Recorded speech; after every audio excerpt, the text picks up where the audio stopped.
Carnaby Street is a pedestrianised shopping street in Soho in the City of Westminster, central London, close to Oxford Street and Regent Street. It is home to fashion and lifestyle retailers, including a large number of independent fashion boutiques. Streets crossing or meeting with Carnaby Street are, from south to north, Beak Street, Broadwick Street, Kingly Court, Ganton Street, Marlborough Court, Lowndes Court, Fouberts Place, Little Marlborough Street and Great Marlborough Street. The nearest London Underground station is Oxford Circus Tube Station. History. Carnaby Street derives its name from Carnaby House, which was built in 1683 to the east. It is not known why the house was so named. The street was probably laid out in 1685 or 1686. First appearing in the rate books in 1687, it was almost completely built up by 1690 with small houses. A market was developed in the 1820s. In his novel, Sybil, Benjamin Disraeli refers to a carcass butcher famous in Carnaby Market. This area is notable for a cholera outbreak in 1854, leading to an early application of fundamental epidemiological principles to resolve the crisis. John Snow, the physician who recognized the cases were concentrated near a pump on Broad Street, communicated the finding on a map-based graphic. It led to the pump being locked and the reduction in cases of cholera was rapid.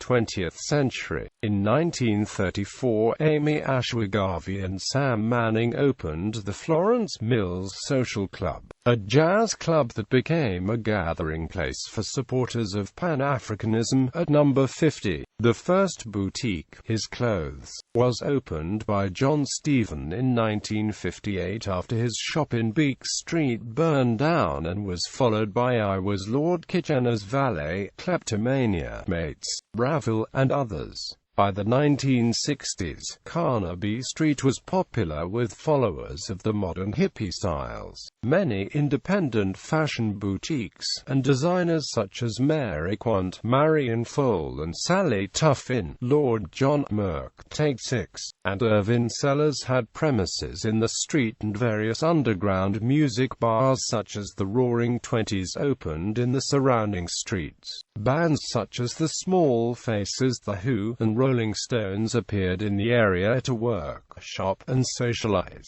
It became one of the coolest destinations associated with 1960s swinging London. The Carnaby Street contingent of swinging London stormed into North American and international awareness with the 15th of April 1966 publication of Time magazine's cover an article that extolled this street's role. In October 1973, the Greater London Council pedestrianised the street. Vehicular access is restricted between 11 a.m. and 8 p.m. A comparison of before and after number of pedestrians entering the area indicated a 30% increase in pedestrian flows as a result of the pedestrianisation. A campaign commenced early in 2010 to call for pedestrianisation in the adjacent area of Soho. Westminster City Council erected 2 green plaques, one at 1 Carnaby Street dedicated to fashion entrepreneur John Stephen, who began the mod fashion revolution, and another at 52 55th Carnaby Street is dedicated to the mod pop group The Small Faces and the manager Don Arden. Cultural impact.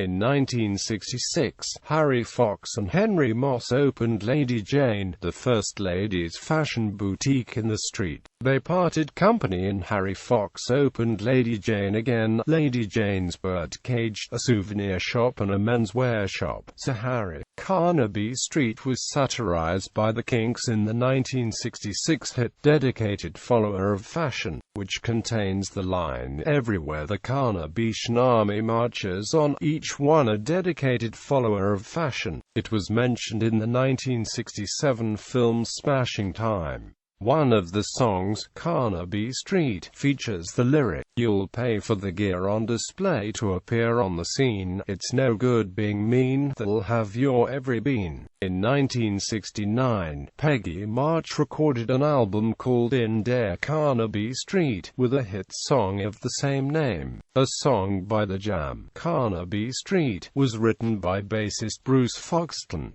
It was the B-side of single All Around the World. Carnaby Street the musical opened in 2013.